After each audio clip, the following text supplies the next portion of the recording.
പ്രിയപ്പെട്ടവരെ, ലോകത്ത് ചില രാജ്യങ്ങളിലൊക്കെ ക്രൈസ്തവ വിശ്വാസികളുടെ എണ്ണം കുറഞ്ഞു പോയിട്ടുണ്ട്.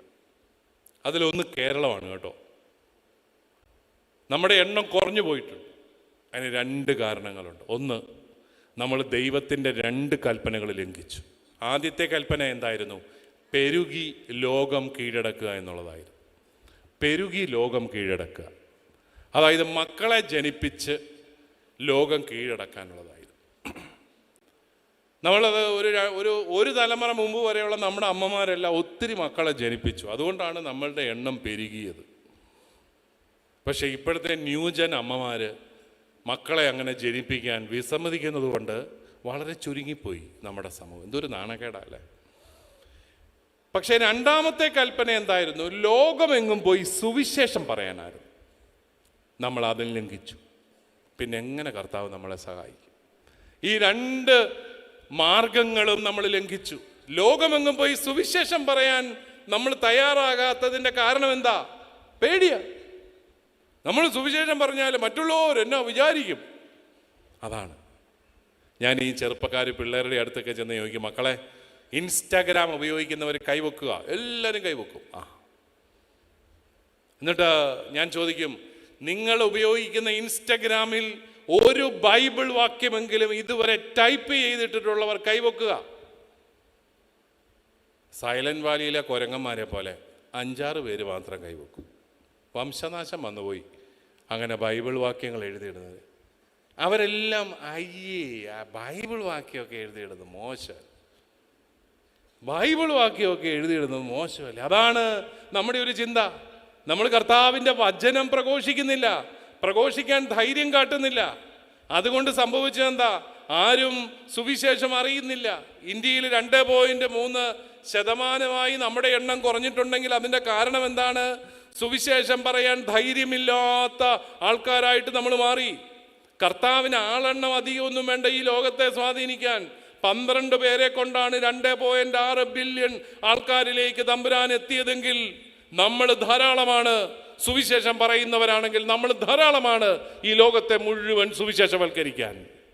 പക്ഷേ നമ്മൾ സുവിശേഷം പറയാൻ ധൈര്യമില്ലാത്ത ആൾക്കാരായിട്ട് മാറി. ഇപ്പോൾ ദൈവവിളികളുടെ കുറവിനെ കുറിച്ച് പറയുന്നുണ്ട്. എൻ്റെ വലിയ ബോധ്യം, ദൈവവിളികളുടെ കുറവല്ല പ്രശ്നം.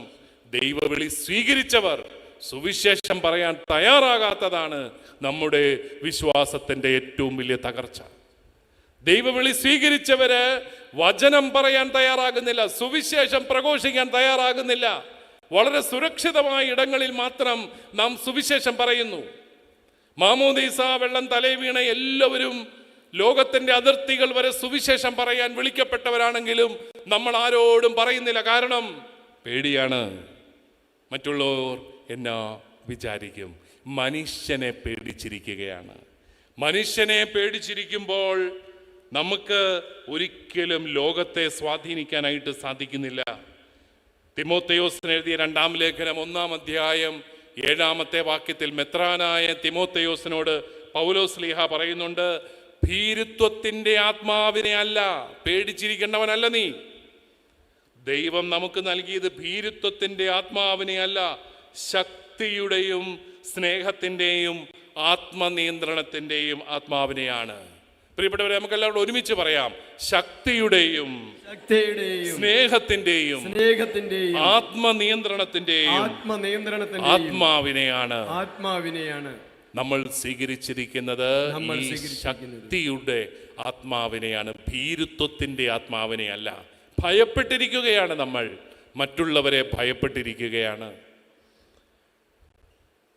അവിടെ യെശയ്യായുടെ പുസ്തകം 8-ാമത്തെ അധ്യായം 12 മുതലുള്ള വാക്യങ്ങളിൽ കർത്താവ് ഈ ജനത്തെ ഭയപ്പെടരുതെന്ന് പ്രവാചകനോട് പറയുന്നുണ്ട്.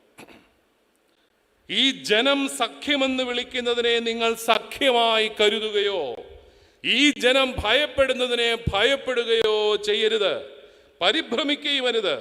സൈന്യങ്ങളുടെ കർത്താവിനെ പരിശുദ്ധനായി കരുതുവിൻ, അവിടുത്തെ ഭയപ്പെടുവിൻ. ദൈവത്തെ നിങ്ങൾ ഭയപ്പെടണം, മനുഷ്യനെ പേടിക്കരുത്. എവിടെയെല്ലാം സഭയ്ക്ക് തകർച്ചയുണ്ടോ തളർച്ചയുണ്ടോ അതിൻ്റെ കാരണം സഭയുടെ നേതൃത്വം എന്നെങ്കിലും ജനത്തെ ഭയപ്പെട്ടെങ്കിൽ അവിടെ സഭ തളർന്നു പോയിട്ടുണ്ട്. ദൈവത്തെ ഭയപ്പെട്ടിടത്ത്, ധീരതയോടെ സാക്ഷ്യം കൊടുത്തിടത്തെല്ലാം സഭ വളർന്നിട്ടുണ്ട്. അവിടെ രക്തസാക്ഷിത്വം ഉണ്ടായിട്ടുണ്ടായിരിക്കാം, പക്ഷേ അവിടെയെല്ലാം സഭ വളർന്നിട്ടുണ്ട്. നമ്മുടെ 2 സിസ്റ്റേഴ്സ് ഛത്തീസ്ഗഡിൽ കഴിഞ്ഞ വർഷം അവർ ജയിലിൽ അടയ്ക്കപ്പെട്ടു. അവർ ചെയ്യാത്ത കുറ്റത്തിൻ്റെ പേരിലെല്ലാം അവർ വിചാരണ ചെയ്യപ്പെട്ടു. പക്ഷേ പ്രിയപ്പെട്ടവരെ, കഴിഞ്ഞ ക്രിസ്മസ് കാലത്ത് ആയിരക്കണക്കിന് ക്രൈസ്തവർ അവർ അറസ്റ്റ് ചെയ്യപ്പെട്ട ആ പട്ടണത്തിൽ വലിയൊരു ക്രിസ്മസ് റാലി നടത്തി. അതാണ് ഭീരുത്വത്തിൻ്റെ ആത്മാവിനെയല്ല, ധൈര്യത്തിൻ്റെ ആത്മാവിനെയാണ് ദൈവം നമുക്ക് നൽകിയത്. നമ്മൾ ജനത്തെ പേടിക്കരുത്. ജനത്തെ പേടിക്കുന്നിടത്ത് പാളിച്ചകൾ തുടങ്ങും, ജനത്തെ പ്രീതിപ്പെടുത്താനായിട്ട് തുടങ്ങും, ജനം പറയുന്ന വഴിയിലൂടെ പോകും. അഹറോന് പറ്റിയ അപകടം, അഹറോൻ ജനത്തെ ഭയപ്പെട്ടു. അതുകൊണ്ടെന്താ, അവരുടെ സ്വർണം ഉരുക്കിയെടുത്ത് കാളക്കുട്ടി എന്ന വിഗ്രഹത്തെ ഉണ്ടാക്കി അവർക്ക് ആരാധിക്കാൻ കൊടുക്കേണ്ടി വന്നു. അഹറോൻ ദൈവത്തെക്കുറിച്ച് ഓർത്തില്ല. ജനത്തിൻ്റെ സമ്മർദ്ദം വല്ലാണ്ടായപ്പോൾ ജനം കൊണ്ടുപോയ വഴിയിലൂടെ അഹറോൻ നടന്നു. എന്തോ ഒരു വലിയ ദൈവകോപമാണ് അവരുടെ മേലുണ്ടായത്. പിന്നീട് ആ ദൈവകോപത്തിൽ നിന്ന് മോശ ദൈവത്തെ പിന്തിരിപ്പിക്കുന്നത് നമ്മൾ വായിക്കുന്നുണ്ട്. വിശ്വസിക്കുന്നവൻ, വിശ്വാസി ജനത്തെ അല്ല ഭയപ്പെടേണ്ടത്, ദൈവത്തെയാണ് ഭയപ്പെടേണ്ടത്. സുഭാഷിതങ്ങൾ 29-25 നമ്മൾ വായിക്കുന്നു. സുഭാഷിതം 29-25, മനുഷ്യനെ ഭയപ്പെടുന്നത് ഒരു കെണിയാണ്. മനുഷ്യനെ ഭയപ്പെടുന്നത് ഒരു കെണിയാണ്. കർത്താവിൽ വിശ്വാസമർപ്പിക്കുന്നവൻ സുരക്ഷിതനത്രേ. സഭയൊരു ജനാധിപത്യമാണ്. ജനങ്ങൾ പറയുന്നത് പോലെയാണ് സഭാധികാരികൾ ചെയ്യേണ്ടത് എന്നെല്ലാമുള്ള വാദഗതികൾക്ക് വലിയ ഒരു പ്രചരണം കിട്ടുന്ന ഒരു കാലഘട്ടത്തിൽ നമ്മൾ മറക്കരുത്, മനുഷ്യനെ ഭയപ്പെടുന്നത് ഒരു കെണിയാണ്. ദൈവത്തെയാണ് ഭയപ്പെടേണ്ടത്. 100 പേര് നിന്നെ എതിർത്താലും, നിന്റെ കൂടെ ഒരാളെ ഉള്ളെങ്കിലും നീ കർത്താവ് പറയുന്നതാണ് പറയേണ്ടത്. ജനം കേൾക്കാൻ ആഗ്രഹിക്കുന്നതല്ല, കർത്താവ് നിന്നോട് പറയുന്നതേ നീ പറയാവുള്ളൂ. ഞാൻ ഈ അടുത്ത നാളിൽ ഒരു സഭാപിതാവ് പറഞ്ഞതായിട്ട് വായിക്കുകയുണ്ടായി. നമ്മൾ ഇന്ന് 2.6 ബില്യൺ ആൾക്കാരുണ്ട് ക്രിസ്ത്യാനികൾ. 12 ശിഷ്യന്മാരിൽ നിന്നാണ് തുടങ്ങിയത്. അദ്ദേഹം പറയുകയാണ്, നമ്മൾ വീണ്ടും ആ 12 പേരിലേക്ക് ചുരുങ്ങിയാലും സത്യവിശ്വാസം കൈവിടരുത്. ആ 12 പേരിലേക്ക് നമ്മൾ ചുരുങ്ങിയാലും സത്യവിശ്വാസം കൈവിടരുത്. എത്ര ശക്തമായ വാക്യമാണത്. നമ്മൾ വെറും 12 പേരായിട്ട് ക്രിസ്ത്യാനികൾ ഈ ലോകത്ത് ചുരുങ്ങിയാലും ദൈവം നിന്നോട് പറയാൻ ആവശ്യപ്പെടുന്നത് നീ പറയാതിരിക്കരുത്.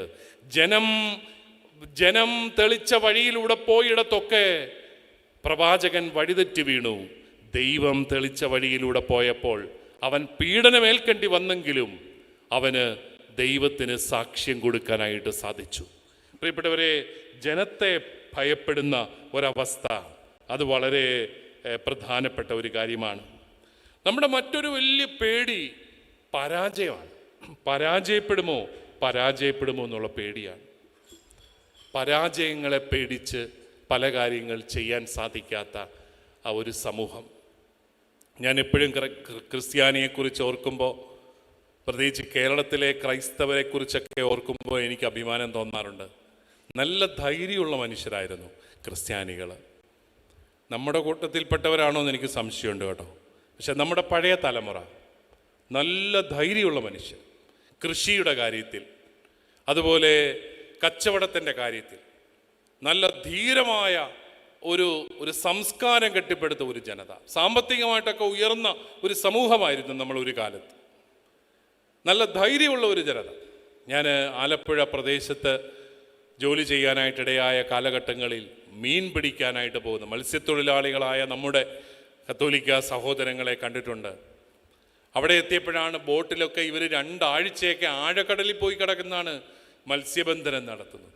ആഴക്കടലിൽ 5-6 പേര് 2 ആഴ്ച ഒരു സ്റ്റൗവും കുറച്ച് അരിയും കുറച്ച് വെജിറ്റബിളും എല്ലാമായിട്ട് അവരങ്ങ് പോവുകയാണ്. അവിടെ ഭക്ഷണമൊക്കെ കുക്ക് ചെയ്ത് ഈ വള്ളത്തിനകത്ത് ആഴക്കടലിൽ പോയി കിടക്കാൻ എന്നാ ധൈര്യം വേണോ ഈ മനുഷ്യൻ, എന്തൊരു ധൈര്യം വേണം. നമുക്കാണെങ്കിൽ തൊട്ട അയലോക്കത്തെ മുറിയിൽ ആളുണ്ടായിട്ട് ഇപ്പുറത്ത് കിടന്നിട്ട് പേടിയാ, ഒറ്റയ്ക്കാണെന്ന് പറഞ്ഞ്. അങ്ങനെ ഉള്ളപ്പോഴാണ് ആഴക്കടലിൽ പോയി കിടന്നുറങ്ങണമെങ്കിൽ, ബോട്ടെ കിടന്നുറങ്ങണമെങ്കിൽ എന്തൊരു ധൈര്യമായിരിക്കും മനുഷ്യൻ. അതുപോലെ കായലിൽ വെള്ളം വറ്റിച്ചെടുത്ത്, അത് പഴയ കാലത്ത് വെള്ളം വറ്റിച്ചെടുത്തിട്ട് അവിടെ കൃഷി ചെയ്ത പാർട്ടികളാണ് നമ്മൾ. എന്നാ ധൈര്യമായിരുന്നു, നല്ല ധൈര്യമുള്ള മനുഷ്യരായിരുന്നു. ഇപ്പോൾ ഒരു മത്സര പരീക്ഷ പോലും എഴുതാൻ ധൈര്യമില്ലാത്ത കുറേ മക്കളെ നമ്മൾ വളർത്തി വിടുന്നുണ്ട്. കാരണം എന്നാ, കുഞ്ഞുങ്ങളെ കൊണ്ട് ഒരു ജോലിയും ചെയ്യിക്കത്തില്ല, ഒന്നും ചെയ്യിക്കത്തില്ല. അവസാനം അവനെ പേടിയാ, പരാജയപ്പെടുമോ എന്ന് പേടിയാണ്.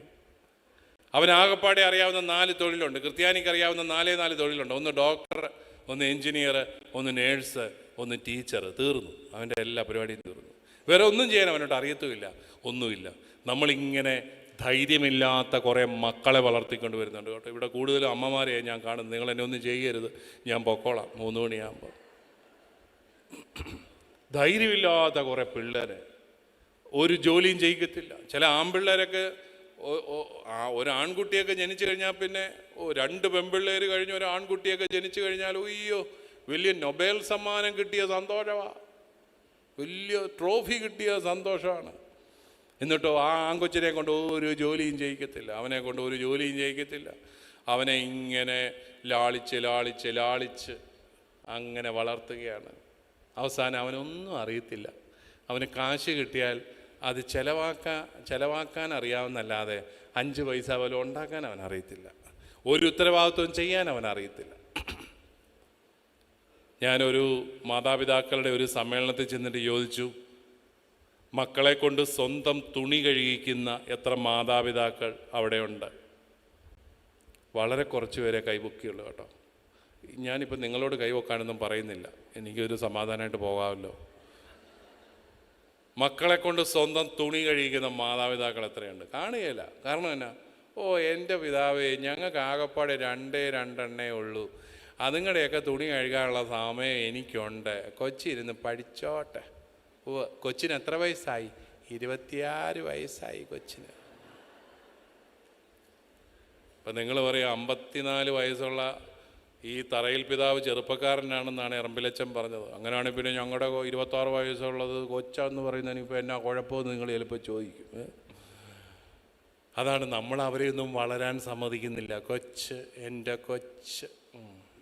കൊച്ചായിട്ടിരിക്കുകയാണ്. അതാണ്, നമ്മൾ മക്കളെ നല്ല ധൈര്യമുള്ളവരായിട്ടൊന്നും വളർത്തുന്നില്ല. പേടിയാണ്. എന്നിട്ട് ഈ പിള്ളേർക്ക് പേടിയാ, പരാജയപ്പെടുമോ എന്ന് പേടിയാ. ഇപ്പോൾ ഈ പരീക്ഷയ്ക്ക് പഠിക്കുന്ന കുറേ പിള്ളേരുണ്ട് വീട്ടിൽ ഇരുന്ന്. അതുങ്ങൾക്ക് ജയിക്കുമോ എന്നല്ല പേടി, തോറ്റുപോകുമോ എന്നാ പേടി. അതാണ്, അതും പേടിച്ചോണ്ടായിരുന്നു പഠിക്കുന്നത്. പിന്നെ എങ്ങനെ ജയിക്കുന്നു? ആരോ പറഞ്ഞ പോലെ 150 പേജുള്ള പുസ്തകത്തിലെ 100 പേജ് പഠിച്ചു, 50 പേജ് പഠിക്കാനുണ്ട്. ഈ കൊച്ച് ഓർത്തിരിക്കുന്ന മുഴുവൻ എന്നതാ? പഠിക്കാനുള്ള 50 പേജാണ്. പഠിച്ച 100 പേജിനെ കുറിച്ച് ഓർത്തിരുന്നെങ്കിൽ അതെങ്കിലും എഴുതി ജയിച്ചാൽ. അയ്യോ 50 പേജ് പഠിച്ചില്ലേ എന്നോർത്ത് അവസാനം പഠിച്ച 100 പേജും കൂടെ മറന്നുപോയി. അതാണ് സംഭവിക്കുക. എന്ന് പറഞ്ഞാൽ പരാജയങ്ങളെ ഭയപ്പെടുകയാണ്. കർത്താവ് കൂടെ ഉള്ളപ്പോൾ ഒരു ഗുണം എന്നാണെന്നറിയാമോ? നമ്മളങ്ങനെ പരാജയങ്ങളെ ഒന്നും പേടിക്കുകയില്ല. നമുക്ക് നല്ല ധൈര്യമാണ്, ജീവിക്കാനായിട്ട് നല്ല ധൈര്യമാണ്.